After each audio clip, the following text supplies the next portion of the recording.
Estamos en línea ahora con un muy buen economista, con Daniel Artana, que es uno de los dirigentes más importantes de la Fundación Fiel, que es una fundación, digamos, muy esquemáticamente diría, una fundación que defiende la economía desde el punto de vista ortodoxo de la economía, y ha tenido la generosidad de atendernos. Daniel, un gusto escucharte. Ernesto Tenenbaum, ¿cómo te va? ¿Cómo te va, Ernesto? No, gracias a vos por llamarme. Se me fue un poco larga la introducción, perdón, pero me gustaría escucharte. Ya vamos a la tanda. No, me gustaría escucharte un poquito vos, dale. Mira, a ver, ¿qué dicen los datos? Los datos lo que dicen es que la economía, después de una caída muy fuerte el año pasado, rebotó muy fuerte este año, y el 10% que habla del gobierno, o hasta quizás un poquito más, es perfectamente factible. Eso obviamente vino acompañado de una recuperación del empleo. El empleo había caído muy fuerte en lo que es empleo informal y cuentapropismo. Eso fue lo que más rebotó. El empleo privado formal está estancado hace tiempo en la Argentina, y hubo también una suba de empleo público a partir de los últimos datos que publicó el gobierno bastante importante. La inflación ha vuelto a la zona del 50%, y bueno, el gobierno ha aprobado distintas cosas y no ha logrado bajarla de ahí. Ha aprobado devaluar muy por debajo del ritmo de inflación el tipo de cambio, y aunque lo hace menos que antes, lo sigue haciendo.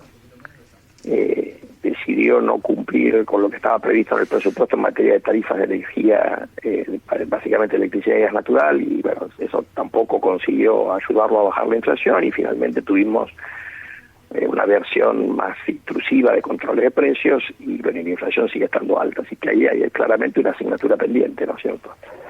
Y después, bueno, es cierto que el Banco Central tiene pocas reservas, en parte porque demoraron el acuerdo con el Fondo Monetario y siguieron pagándole al fondo, en parte porque usaron algunos dólares, yo diría entre 2.500 y 3.000 millones de dólares, para tratar de influir en el resultado electoral y que no se disparara la brecha cambiaria, lo cual a mi juicio fue muy imprudente. Y esto lo hacen en general todos los gobiernos, porque el gobierno anterior también usó algunos dólares para evitar cosas que después ocurren inexorablemente. Y en parte también complicó el punto de partida de una negociación con el fondo, porque no solamente hizo lo que hablábamos antes en materia electoral, sino que además revirtió una cierta baja del gasto público que habían hecho en la primera parte de este año, que era normal porque iban desapareciendo los gastos COVID a medida que la economía se iba normalizando.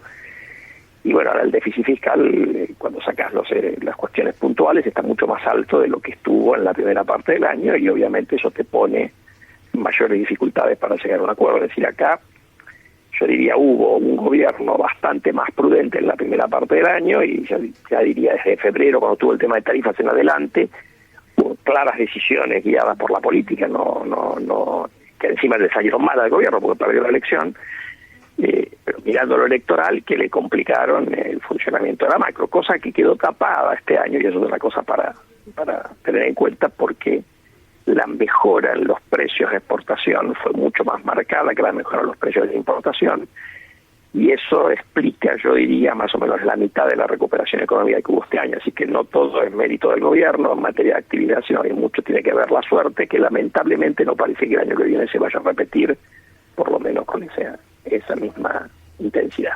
Y con eso paro, porque no voy a parecer más larguero que vos y se acaba el diálogo. No, pero me interesa, ahora seguramente Jairo te quiere hacer alguna pregunta, pero me interesa la primera mirada. Por supuesto que esto siempre tiene una dosis de audacia, ¿no? Pero ¿qué es lo que ves que puede pasar en el año que arranca?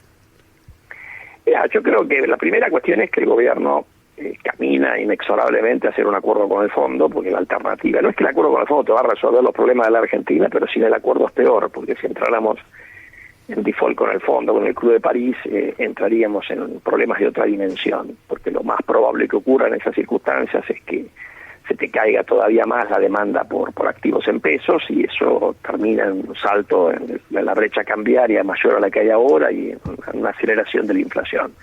Yo creo que el gobierno ha entendido eso, y ya de alguna manera prácticamente toda la dirigencia relevante, o sea, más importante, no digo relevante, más importante de la coalición que gobierna, validando de alguna manera que va a haber un acuerdo con el fondo, ¿no es cierto? Y creo que están tratando de conseguir, a través de distintas cuestiones que son medio irrelevantes, por lo menos para cómo piensan afuera, este tema de si tuvo culpa o no tuvo culpa al fondo, si violó o no violó los estatutos, es una cosa que no te afecta al nuevo programa, eso a lo sumo significará, o sea, están perdiendo tiempo en cosas que son para la tribuna local y que no tienen bueno, pero a ver, ninguna relevancia, digamos, para lo que es la posibilidad o no de firmar un acuerdo mejor o más cómodo para Argentina de acá a marzo. Sí, te escucho. Demos por hecho que el acuerdo está. Vamos a suponer que en algún momento del verano se firma el acuerdo con el fondo. ¿Qué pasa entonces en el 2022 con la economía?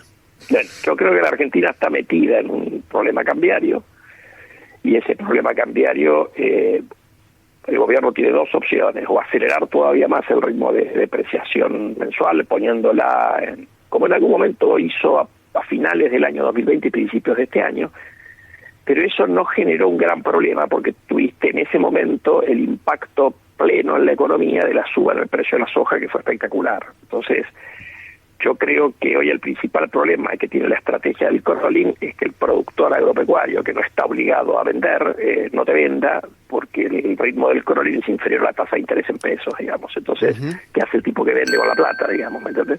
O se termina dolarizando, bueno, esto. Así que hay algún riesgo, y me parece que el gobierno tiene por ahí, después del acuerdo o durante el de acá a marzo, va a tener una decisión: o va a acelerar el crawling o va a ir a una evaluación tipo la que hicieron Fábrica de Kicillof, que tampoco lo querían hacer, ¿no? Pero acordate que hubo, creo, si no recuerdo mal, un 30% allá a principios del 2014, después que intentaron un crawling, y tenían muchas más reservas en el Banco Central de las que hay ahora, ¿no? A ver, el crawling es que... De evaluar más rápido, al ritmo mensual, claro, en lugar de, qué sé yo, el 1 mensual como venía, que ahora lo aceleraron a un poquito menos del 2, y al 3, 4 mensual de devaluación, es lo oficial, ¿no? Siempre hablando de que sí, que controla el gobierno, el otro depende, va por... A ver, te lo planteo de otra manera. Hay gente que dice, una vez que haya acuerdo con el fondo, va a haber un poco más de inflación porque tienen que aumentar tarifas, porque tienen que aumentar tipo de cambio, y una vez que hagan eso, después con el correr de los meses, eso se va a aplacar, va a haber menos presión inflacionaria porque no va a haber la sensación de desconfianza que aumenta la brecha, y va a haber un crecimiento, del crecimiento de arrastre y un poquito más que se genere, de alrededor de un piso, un 4%. O sea, más inflación en el primer semestre, menos en el segundo, crecimiento leve durante todo el año. ¿Es un escenario posible? Bueno, a ver, todo es posible. Yo creo que si no mejoran los precios internacionales otra vez, es poco probable. Primero porque lo del trimestre va a ser un poquito más largo, ¿no? El tema de digerir la inflación que se pasó de este año al año que viene no se resuelve en el primer trimestre. Me parece que eso va a llevar por ahí la primera mitad del año, ¿no? Uh-huh. Y después lo de la recuperación, si vos vas al razonamiento oficial de que la que traba la actividad económica en Argentina son los dólares, bueno, tenés que mostrar de dónde van a salir los dólares, ¿okay? Y eso, claro, si no tenés mejora de precios, no lo veo tan fácil yo. Pero bueno, mira, yo creo que además el tema de la desconfianza, el gobierno y Argentina van a tener que sortear un tema que por ahí es distinto acá que en otros países, que los acuerdos con el Fondo Común en general no los cumplimos históricamente. Y este es un gobierno que, viste, tiene muchas contradicciones internas, digamos.